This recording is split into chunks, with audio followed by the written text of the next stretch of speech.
Thanks everybody for hanging in there this long. I'm going to actually skip the introduction since you have them in your bags in the books.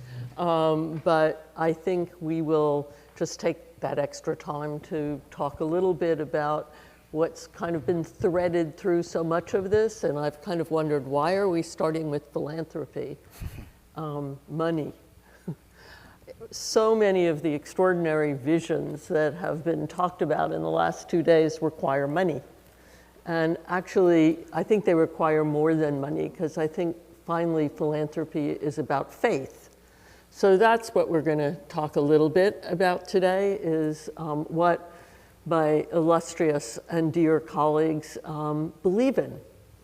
And I think it's not to be underestimated that beliefs really do finally energize everything we do. So I'm going to start with a very obvious question, and I'm going to start with Marguerite, ladies first. I wondered what the pandemic meant in terms of your thinking about patronage, your patronage, patronage for the organizations you care about, patronage that your family might be involved in, and did you do anything differently or special? Well, hi, Kathy. It's good to see you again, and it's good to see all of you, albeit with the glare. And I want to just thank the people that organized this for inviting me. It gives me an excuse to come to New York. So the pandemic, it's been pervasive in these 2 days of conversation, and I've been hit with the notion that it was very different for people in New York than it was for some of us. I split time between Dallas, Texas, and Nantucket, and both of those were very strange experiences to go through the pandemic. Dallas, because they tried to act like there wasn't a pandemic, and don't get me started. And then Nantucket, where you were really just sealed in your home, but you had the ocean, so that was great. For me, it was a very special time, and hopefully a productive time.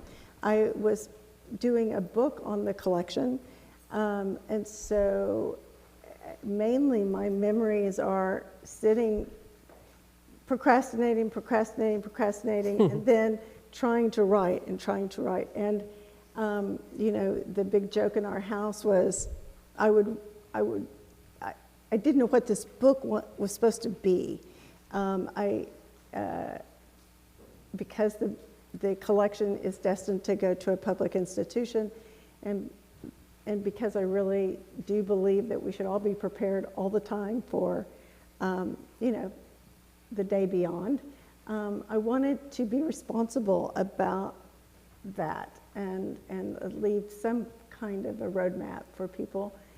But it morphed tremendously during that period, because I realized that what I thought I was doing didn't need to be done.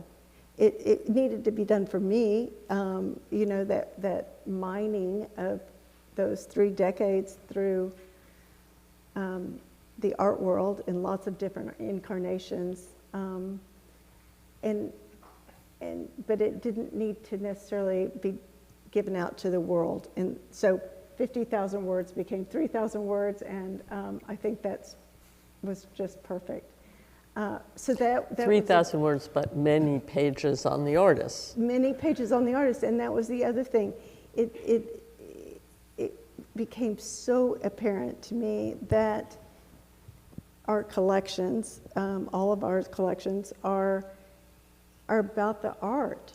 I mean, it sounds so prosaic and stupid, but we forget that sometimes. And collectors, I believe, get out front a little bit too much of, you know, and take way too much credit for what they are so fortunate to be able to live with. Can you just for a minute talk about, you mentioned a public collection, but in fact, one of the sort of the strongest things you've ever done is work with a bunch of friends to make something possible for the Dallas Museum. Right. So you all may know this story. I'll make it quick. 15 years ago, or maybe 17 years ago now, my husband and I, my late husband, Robert, we were tasked with leading a campaign for the Dallas Museum of Art to raise $150 million. And we spent a lot of time thinking about how we could leverage that and what else we could do for the museum. And we both had the conviction that museums are made by great collections coming, or the node of a collection. And individual works, yes, make an incredible difference, and what each curator brings to the collection makes a lot of difference. But if you don't have critical mass, it's very, very hard to tell the stories that need to be told.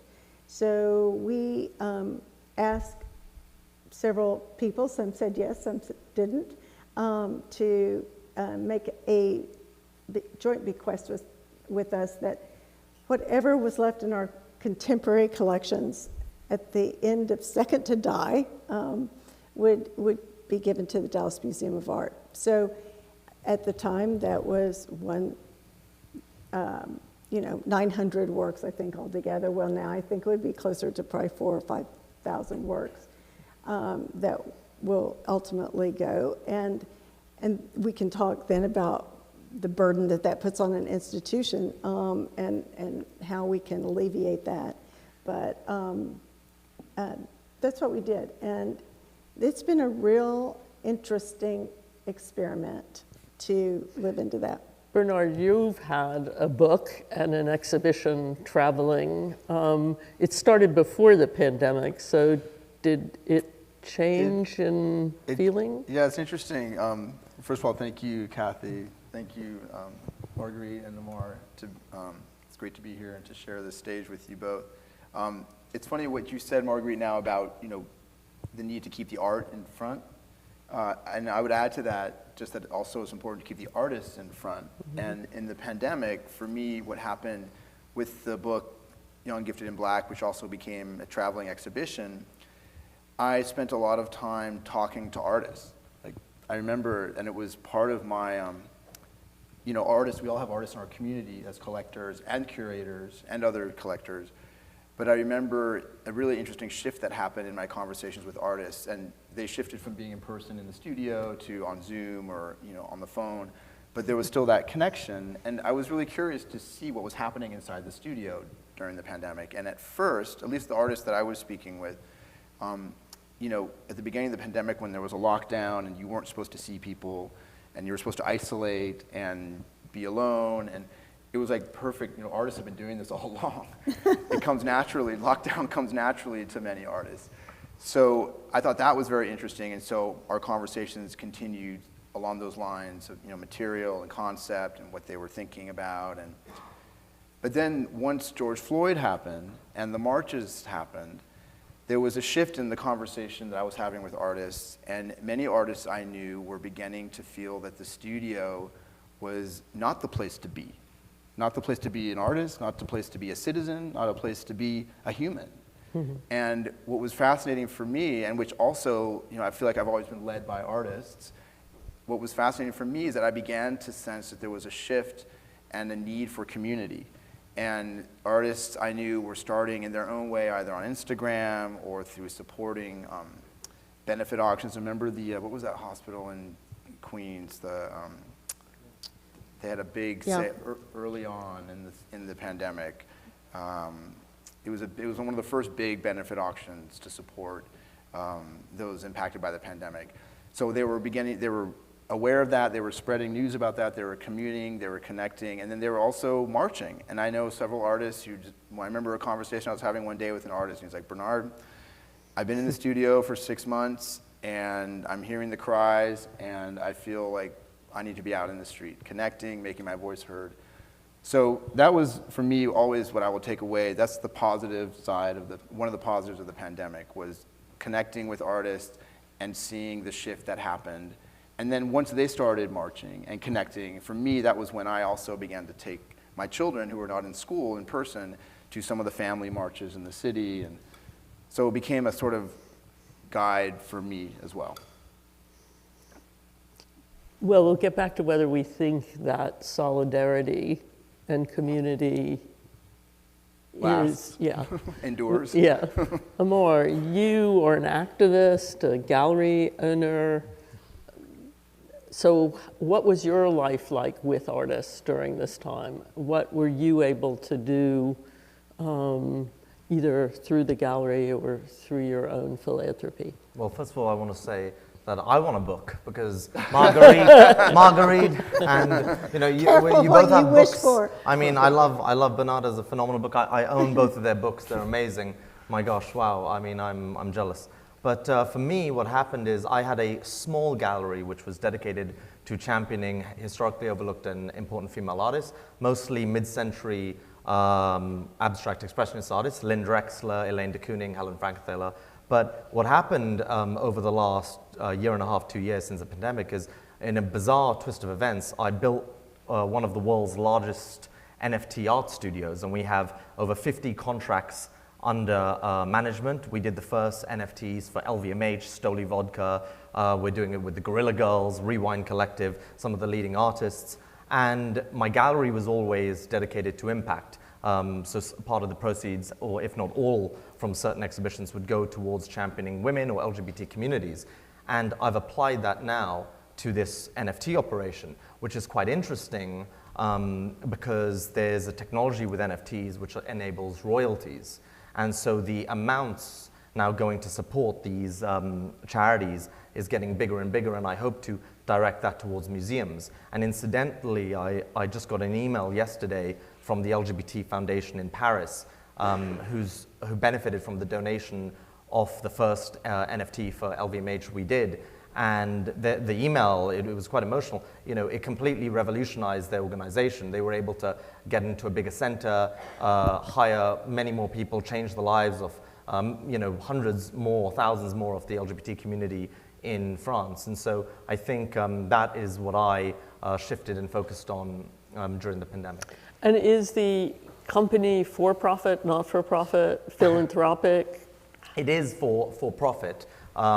But I make it very open that I intend to, give the, pledge the majority of what I'm making and away. I just want to be in control of that because a lot of organizations in the past, and I have donated to organizations in the past, the funds go into thin air. And so the one benefit I would say of a for-profit organization is I am able to control the giving and able to move with the times. So if a charity falls, maybe there's another initiative I can work on. For example, I'm single-handedly funding the Supreme Court case in India to abolish LGBT conversion therapy. Nobody else wanted to pay for that, so I'm thank you. That's nice. That's very kind. But maybe you can move to Singapore next. Maybe Singapore. Yeah, no, and so, but the ability to do that is obviously from this operation. And how was I able to do that? Because I looked, rather than just donating to a charity, no one was doing it. So I hired a team of human rights lawyers who we've been working with very closely, and researchers and academics. And hopefully this year we will really make some positive progress in that because we've been doing it for a couple of years now. So let's talk about breaking rules. I mean, one of the things that's surprising for me, I was on 2 foundation boards before I became the director of one. It's different, again, being in that seat as opposed to being a trustee. But one of the things that's interesting to me about having a relatively small amount of money to give away each year is how hard it is. Because I've always been the one asking, and now I have to sort of have a feeling about giving. And one of the first things I did was put together an artist council, which is 11 artists, cross-generational, cross-disciplinary, the one thing that they all absolutely agree on is that they wish to remain anonymous, which I really respect. I mean, because they felt they did not want to perform philanthropy. They wanted to be able to have conversations with organizations and people they were interested in without having this halo over their head or target on their back. That turned out to be a rule breaker. I don't know why, as an artist foundation, all artist foundations don't give agency to artists to make choices, but maybe this will seed that. What rules have you all broken in your philanthropic aspirations or endeavors? Well, I can tell you one about the museum gift that never gets commented on, but I think actually it's the most radical part of it, is that if I die and there's 500 things that go to the Dallas Museum of Art, and they look at them and decide that they don't like 490, they don't have to bring them into the collection. They can sell them as long as they use the proceeds to go back into collecting the art of whatever today is.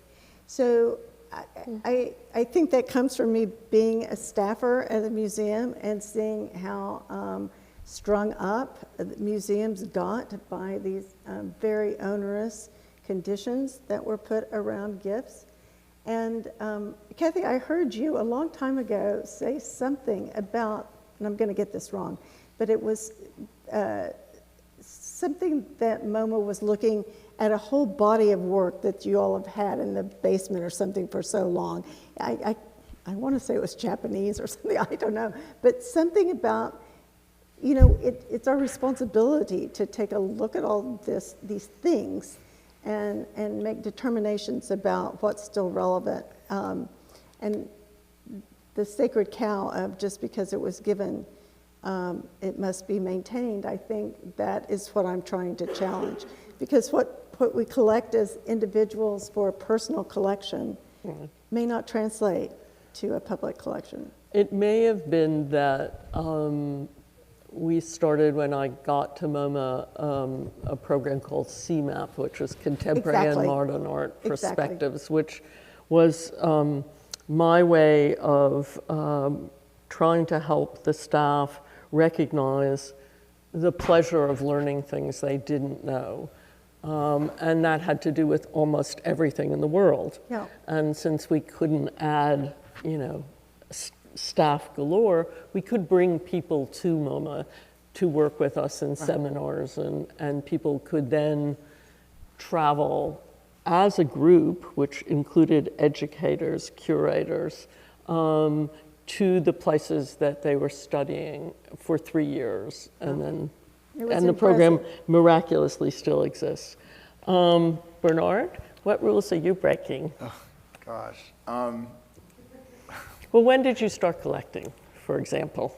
Thank you, yes. Well, I started collecting, I guess maybe it was one of the turning points in my journey as a collector was my father became sick with cancer, and I was living in New York, and I was working for MTV at the time, the producer, which looking back on that time was a very creative, collaborative job with a lot of artists here in the city who worked at MTV during the day as illustrators, designers, set builders, photographers, and then at night we're making art. So that was my first encounter experience with artists, actually. And then when my father became ill, I took time from work to spend time with him, and I spent a lot of time listening to stories about his experience growing up Black in America, which was enlightening to me in many ways. And after he passed, I took a closer look at the collection, a different look at the collection, which was sort of a beginner's collection of, different mediums and styles in contemporary art. And I wanted to sort of continue a more specific approach. And I wanted to continue, as it were, through the artist I was in conversation with, the conversation that I was having with my father around family, identity, history, nationhood.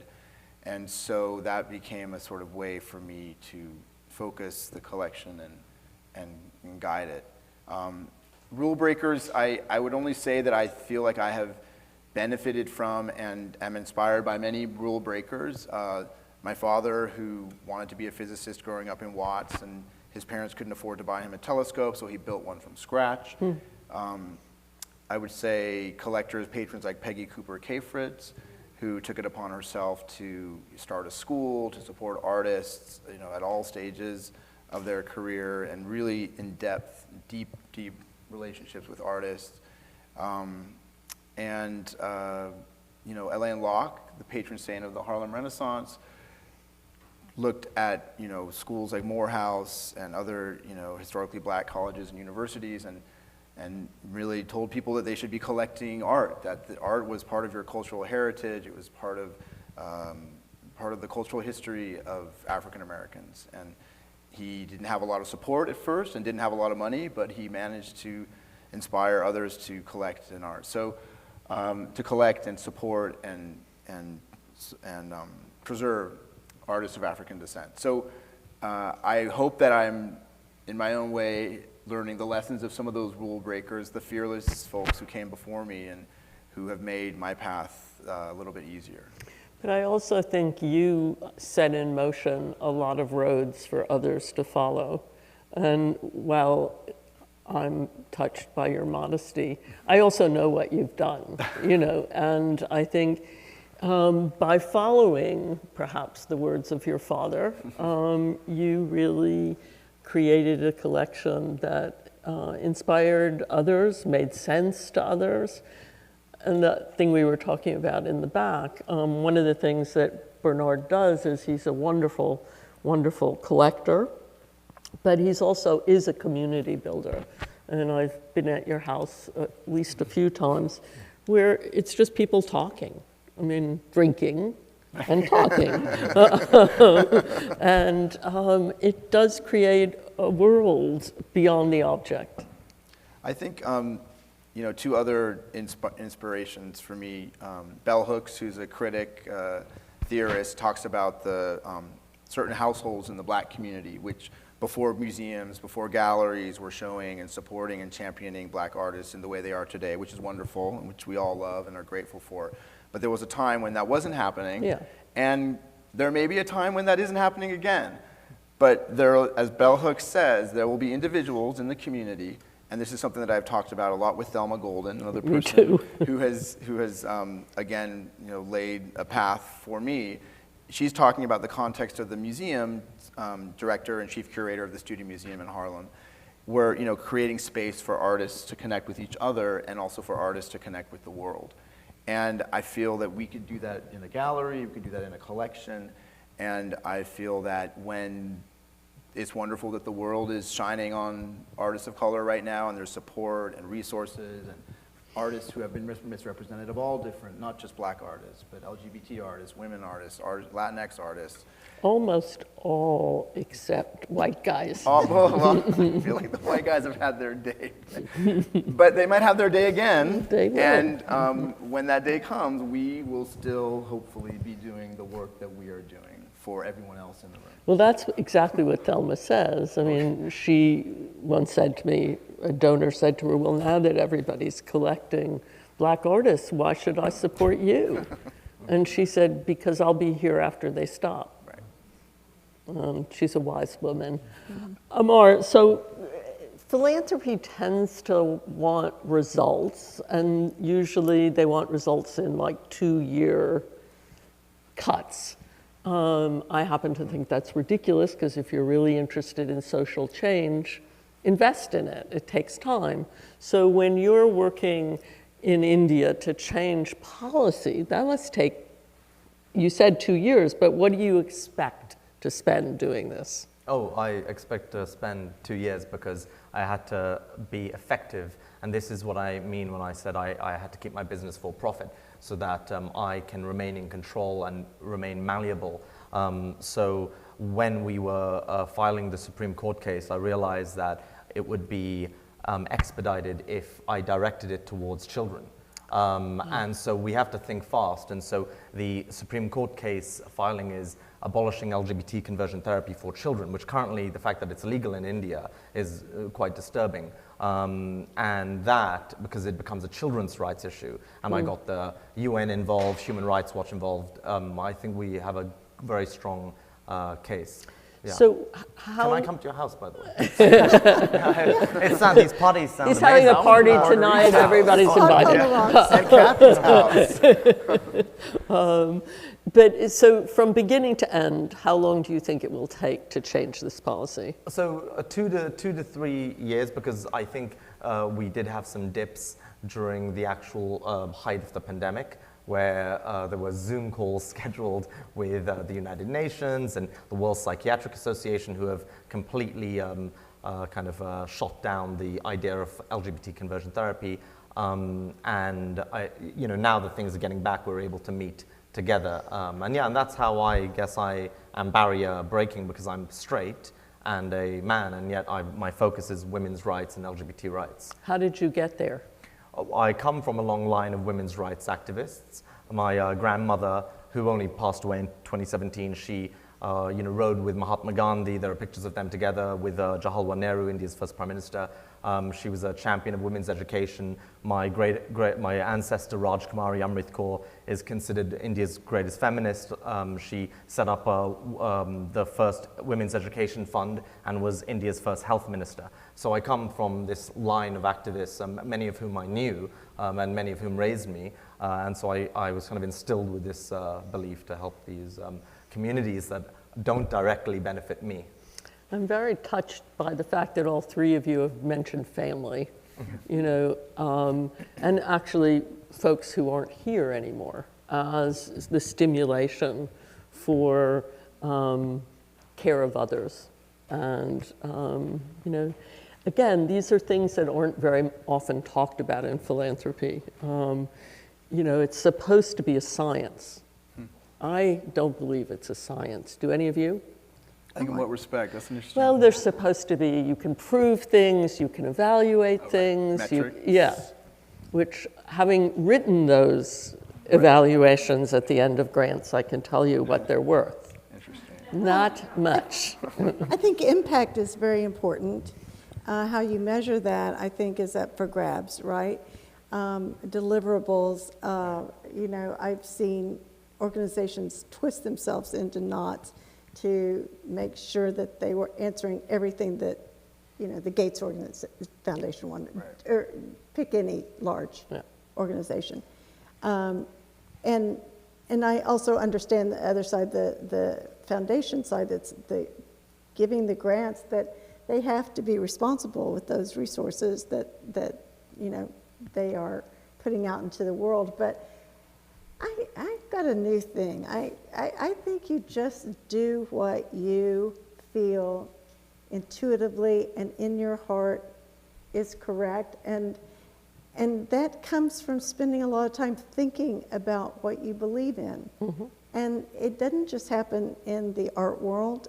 It should bleed over into everything that we do, right? So it's not just here we are philanthropists, or civic, volunteers or activists, but our lives should be exemplars of that. Mm-hmm. And so I don't silo it, and I don't put a lot of rules on it. Yeah, I think the care comes up front, not at the end. And I think you exhibit your faith in the choices you've made, and you support those choices, even if they fail. And my theory is, if you're not failing some of the time, you're not doing your job. That's right. But do you find that you most often support an individual? No. Or a cause? An organization. An organization. For example, recognizing that a lot of the research, such as that which came out of Artist Relief, which was a miraculous collaboration among foundations to support artists early on in the pandemic with $5,000 grants. It came together really because people, again, believed and they worked their butts off and they got it. going. But their research indicated that dancers had taken the hardest hit during the pandemic. Not actually, if you think about it, so strange. I mean, it's bodies moving in space, exactly what we couldn't do. Right. So we recently funded 6 small organizations across the country to give free rehearsal space to dancers. And did I know all 6? No. Did I know who to talk to find a really good, diverse, pretty small number of organizations? Yes, ultimately. And one of the things I learned, I thought, well, this rehearsal space should be tied to a project. And 2 of my dancer friends said, no, we just need to get back in a space and be able to do what we do. And, you know, I think when you talk to people, you loosen up. Yeah. Your rules go by where they should go by. So you've talked about artists. Do artists help you make your decisions?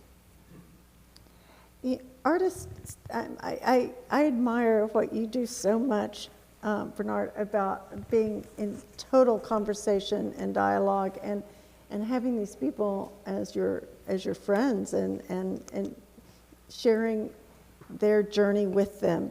And I imagine you do as well. I do not. I maybe should be ashamed to say that. But artists scare me. The scariest day of my life was having to go to Jasper Johnson's studio. That was. But he wants you to be scared. Yeah, exactly. It was really traumatic, but it turned out to be okay. And he makes a really good leek pate. But I find that my collection is kind of put together by things that are personally meaningful to me, that in this continual desire to know myself and know what my purpose is here, that different things speak to me at different times. And I don't really need to know. I end up eventually knowing about the maker of that object or that painting, but it's not critical to me in the moment. And I think that's kind of odd, perhaps. I think it's odd in the contemporary field, but you also collect medieval manuscripts. It's not odd there. And I wish I could know those people, right? They're lost to history and antiquities that I collect. I feel a real kinship with those creators, and it makes me feel safer to be on the planet knowing they were doing that 2500 BCE or whatever, asking probably the same questions we're all asking. Yeah, they're pretty basic. Why are we here? What are we supposed to be doing? How can it be better for others? Yeah. You know, which is sort of why we're here, I think. So I sent my friends out questions, and one of the questions was what values guided their lives, and Amar was the only one who answered. So I'm going to throw the question to him first. Everybody's really busy, I get it, you know. Oh, I'm so sorry. No. Well, we had an exchange, just not, yeah. The values, I think, which guided my life go back to, again, family, and also the communities that become our family, our schools, our friends, and that certainly shaped and reinforced my drive towards helping champion women's rights, LGBT rights. I believe when you were curator at the Walker, you hung a Wolfgang Tillmans of 2 men kissing.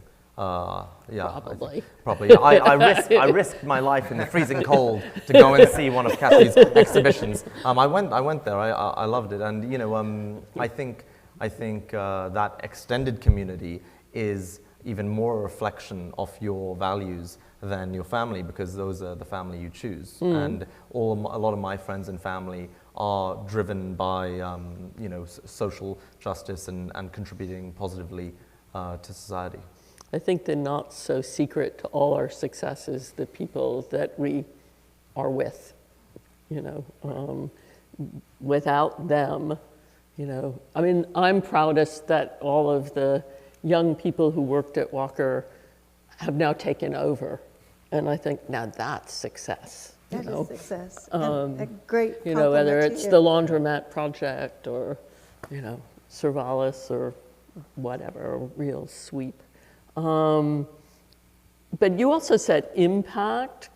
I think it was creativity to Yes, because when I said earlier that I had ended up building one of the world's largest NFT art studios, so I know Mark was here earlier, Mark Limscher. He has essentially built one of the largest NFT platforms in the gallery space. We're a studio, but who cares about that? Nobody here cares about me lining my pockets, and even to me, that's very uninteresting. It's the impact that can come from these projects. And did you land on NFTs because you knew it could be profitable, or were you, what was?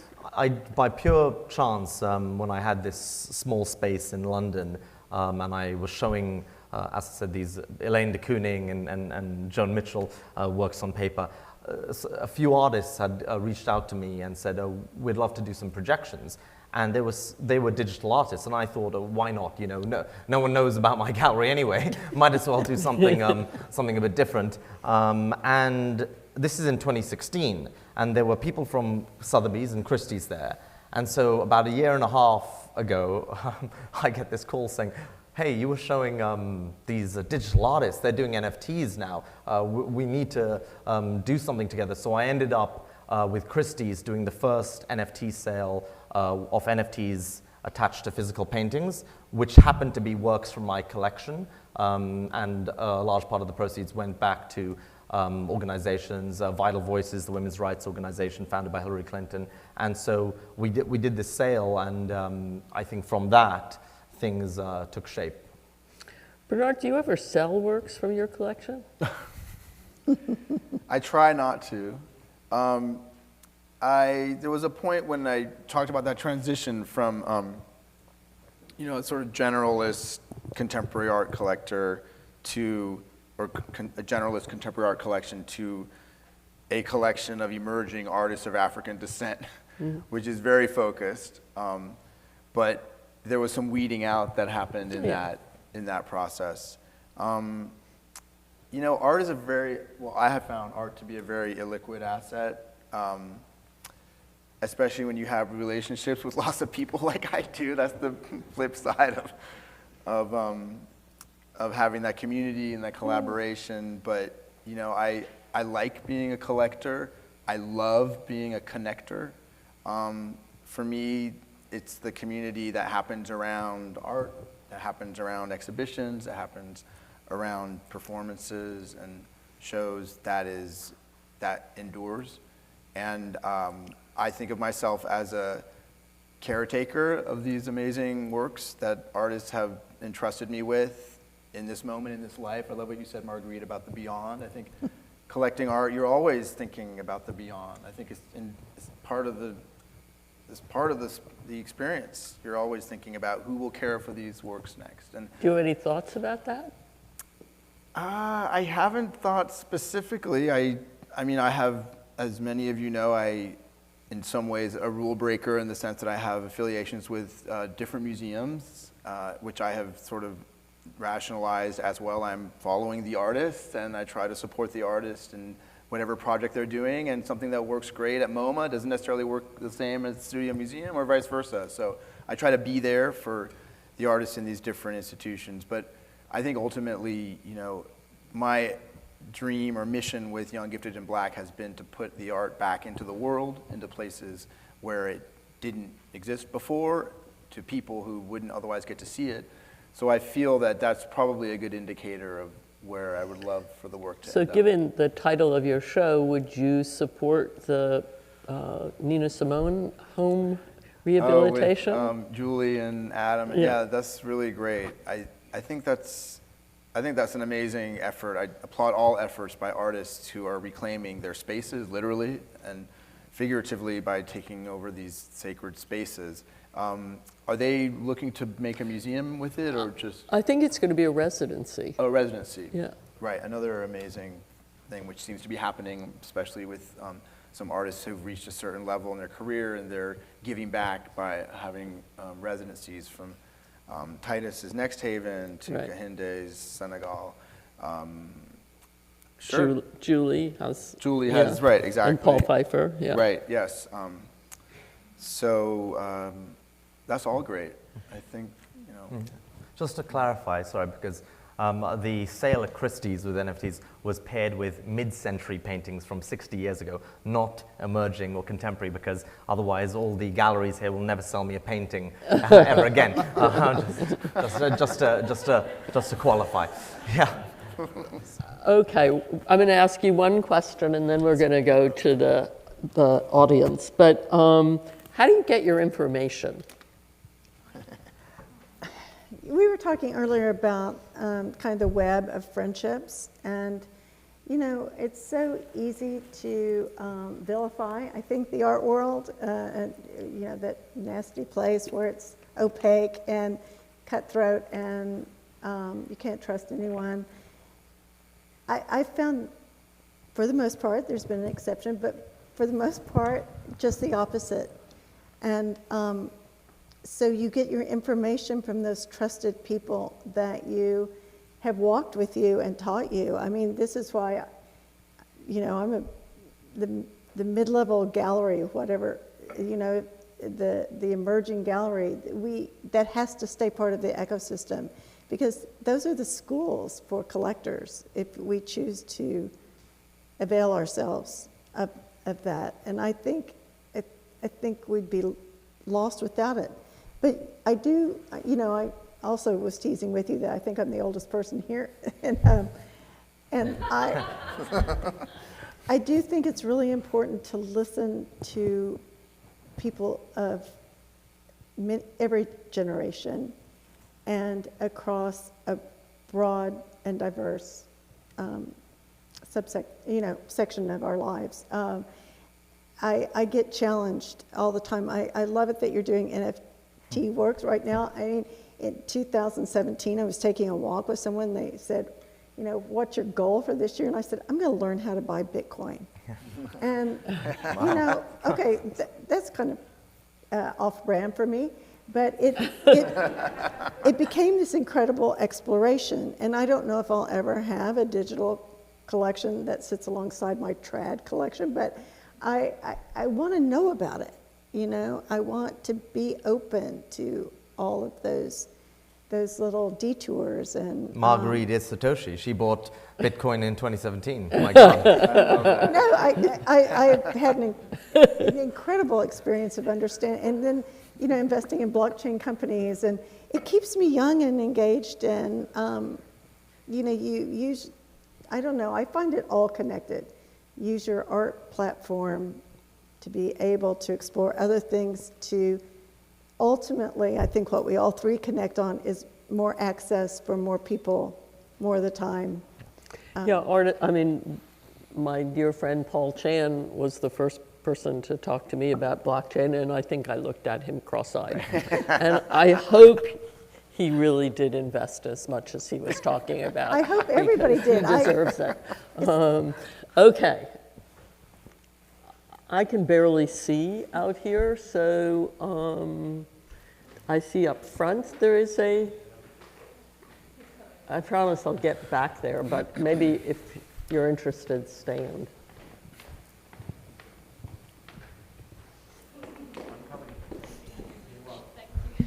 Thank you. Hi.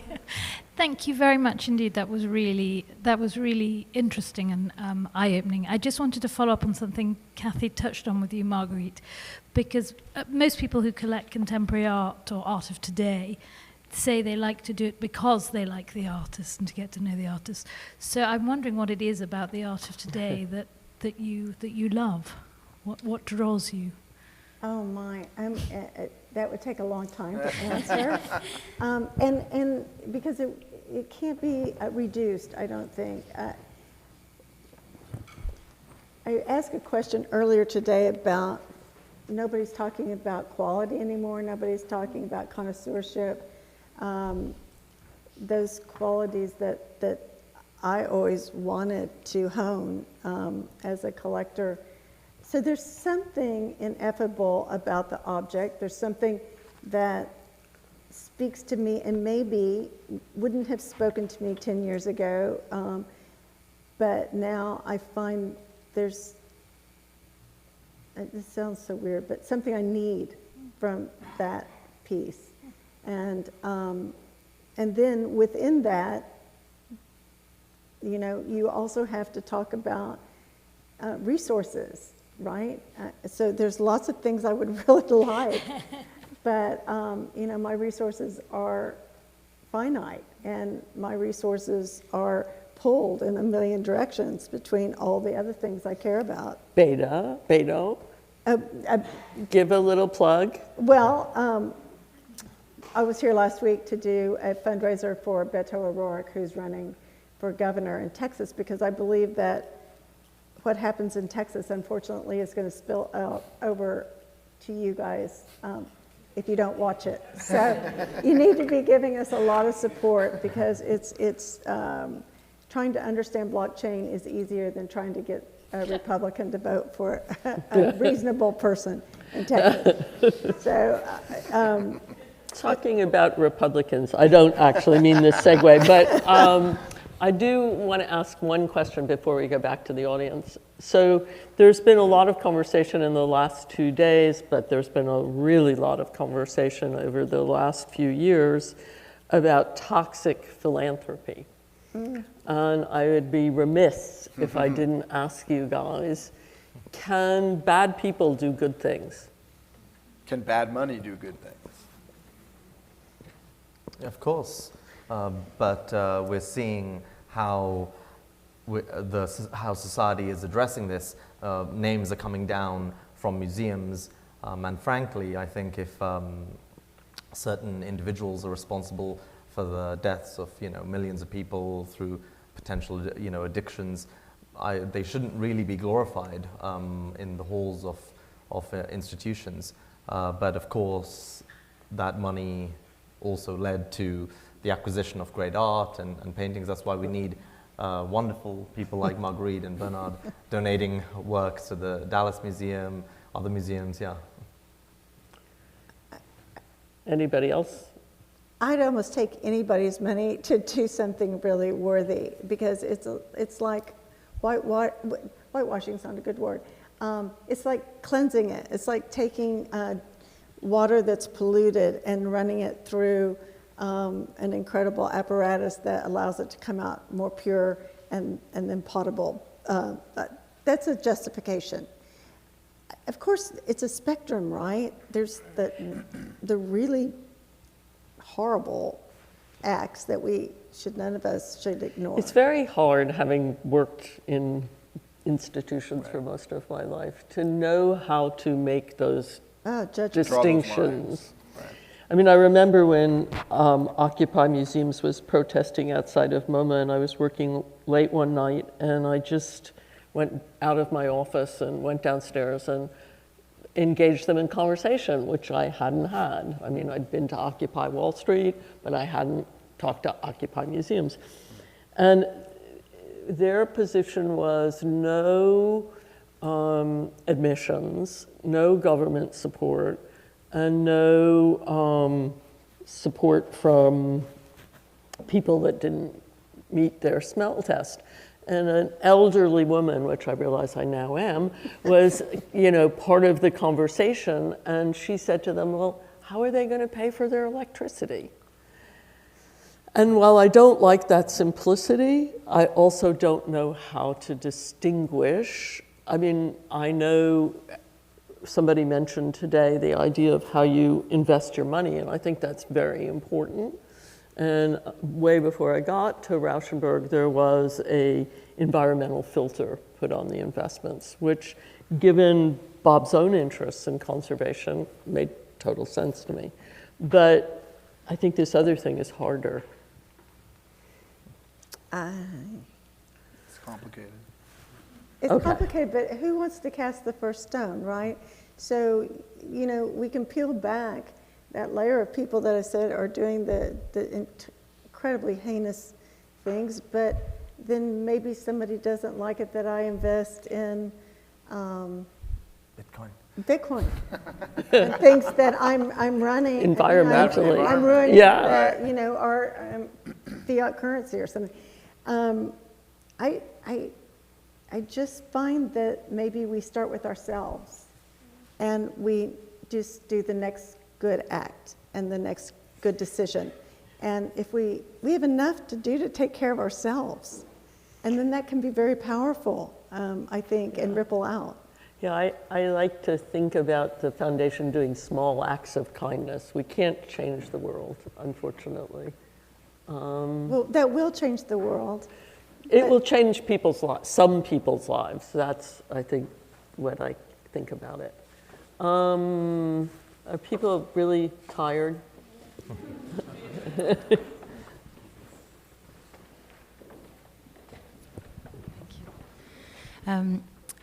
Just to resonate to one of the talks we had today about sustainability, I'd like to ask you a question. With your collection, is it something that you thought about, how to make it greener or store it better or maybe travel lesser? Like, it's just a question. That's a great question. You've got a collection traveling around right now? I do. It's funny. I hadn't thought about that.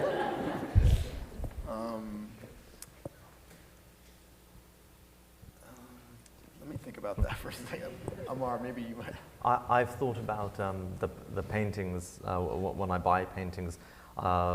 Truthfully, they are stored all over the world at the moment, which is a shame because I wish I could hang, and I do loan to museums, and I do donate a lot of paintings to museums as well.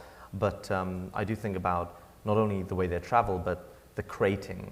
And I think certainly with the crating, could there be a more accessible, recyclable product created? I'm not doing this. I'm not an engineer or industrial engineer, but could somebody create that? So because that certainly would help the environment more.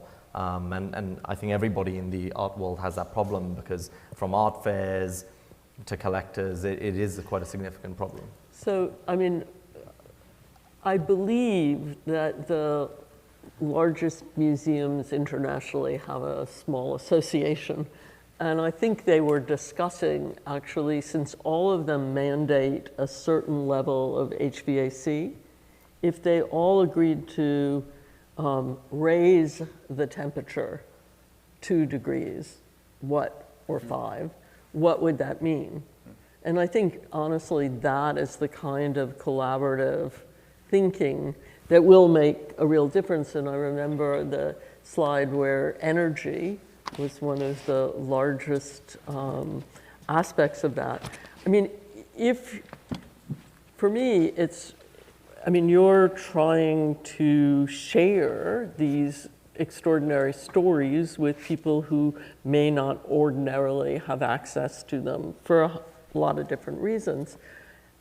You know, not everything is a painting that can be put in a box.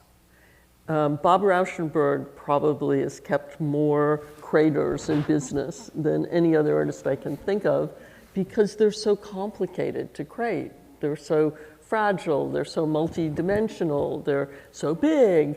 So I don't think you can generalize, that's the problem. I mean, but you could generalize institutionally.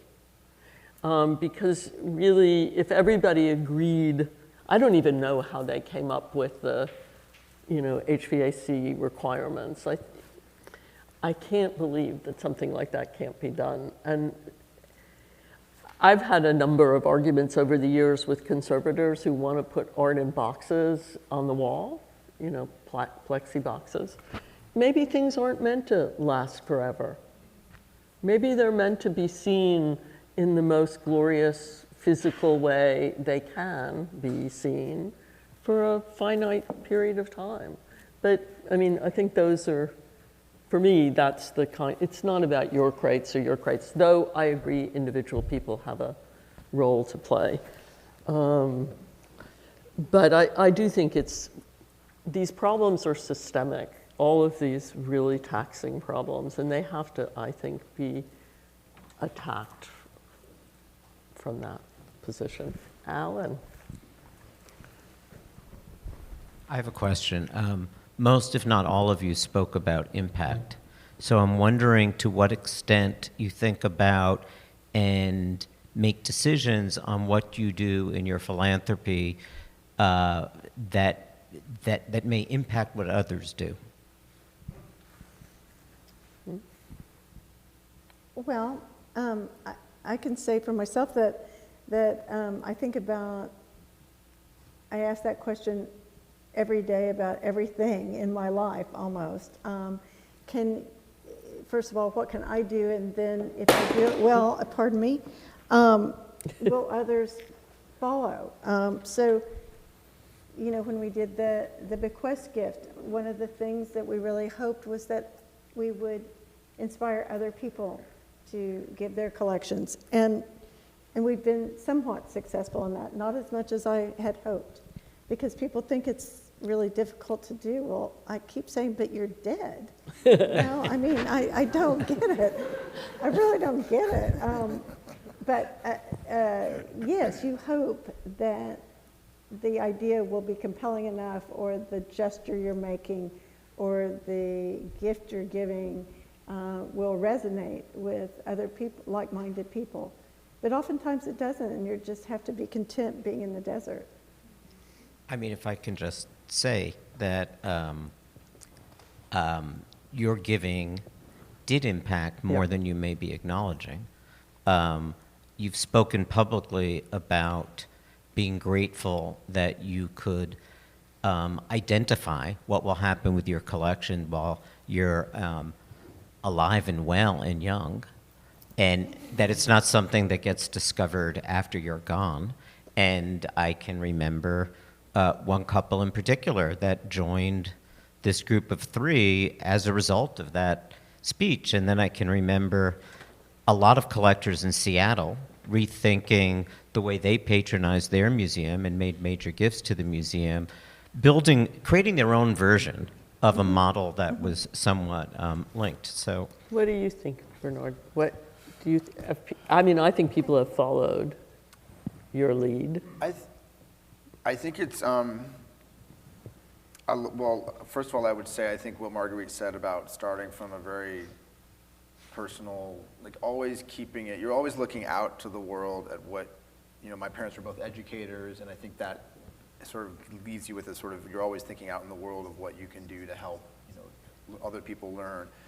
But I think it has to start from a genuine place, and I think it has to be, you know, it has to be something which you're genuinely excited about. And I think that's what gets other people excited, is when they see you being excited about something. And I still always think that this is just my little, you know, I have these friendships with artists, and we have drinks, and we talk about family and kids and relationships, and during those conversations, you know, works of art come and go. You know, I mean, it's a very much like a flow, and I understand that there's a very public-facing part of that, and there's a responsibility that I have to these artists and their work, and that it does have an impact in the world, and it does set an example. But I think it's important to always be true to your sense of the gut that you talked about. You know, and even what you said, Amar, was so fascinating. It's funny, my mother always said, you know, Bernard, you were born on Women's Liberation Day. And so I never forget that, because she, you know, instilled in me this sense of purpose, which, you know, I otherwise would not have had. And she, in many ways, exemplified leadership as a woman, as an educator, as a writer. So you don't have to be straight to support artists, LGBTQ artists. You don't have to be black to support black artists. You don't have to be a woman to support women artists. I think if you lead with your gut, and you lead with, you know, a sense of genuine connection, whether it's your mother telling you something, or whether it's looking in yourself and feeling what is the best next step I can do for someone, which is another wonderful thought, what's the best next decision, the best next choice I can make, or listen to your roots. And ignore what you look like and just do what your roots tell you should do. That's a pretty powerful lesson, I think. I learned a lot actually from Bernard's book. So no, I'm being serious. So this is an example of impact. So I read Bernard's book, and I became educated more thanks to him about other artists, and then I started donating those artists to museums. Mosey Romney, I donated to the Harlem Studio Museum. Kudzidane Violet Tuami, I donated to the Steinleck Museum. Kentura Davis to Harvard Art Museum. And so I read, Bernard's book, and it speaks to what Alan was saying. You have this interaction, and then you act upon it. And I didn't know about some of those artists. I might need to sell a few more NFTs because I just read Marguerite's book, but Good luck. Before I start few donating more. Jasper Johns, Yeah. I need a few more NFTs. You may have to sold. sell your Right. company. Right, exactly. Is there another question? Okay. Thank you all for your patience. Thank you so much. That was so wonderful. Thank you so much, Kathy, Bernard, Amar, and Marguerite. It's so great to have you here. Thank you so much.